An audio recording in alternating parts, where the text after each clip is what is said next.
Platinum industry woes starting to affect South Africa, and a ministerial team expected to visit Northern Cape today. I'm Lebo Changela with this news update. Ructions in the platinum industry are beginning to have a widespread international repercussions for South Africa. The rand exchange rate has fallen 12% since the Marikana shootings in Northwest on August 16. Investors are now selling off local bonds, one of the factors contributing to the rand's nosedive. Economists say movement in the currency can be placed firmly at the doorstep of the platinum sector, and that spells bad news for consumers. Analyst Ian Cruikshanks. Imports will go up right away. Chief amongst them, oil, food, whatever we import, and we import a great deal. That will mean higher producer inflation. That will filter through into consumer inflation. It'll mean the price of bread and milk and meat, all those basic necessities go up. It'll make it more difficult for consumers to survive. More than 250 Marikana mine workers have spent another night in custody after the Ga-Rankuwa Magistrates Court postponed their bail hearings.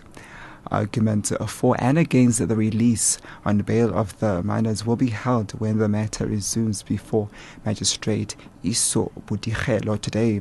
Prosecutor Nigel Carpenter said yesterday he was not ready to proceed with the arguments.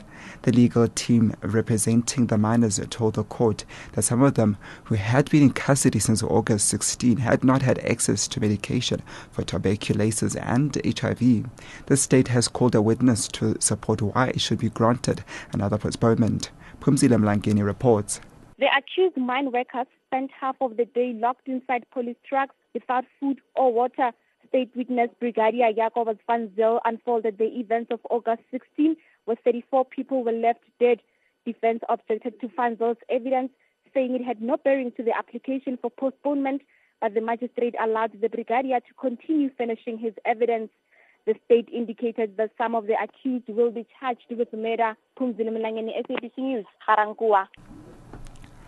A ministerial team is expected to visit the Northern Cape today after two more schools were torched by protesters at Kuruman and Olifantshoek. Schooling in the two towns stopped 3 months ago. Protesters are demanding a tarred road that will link villages to the N14. Efforts by the ANC in the Northern Cape to end the school boycott have so far failed.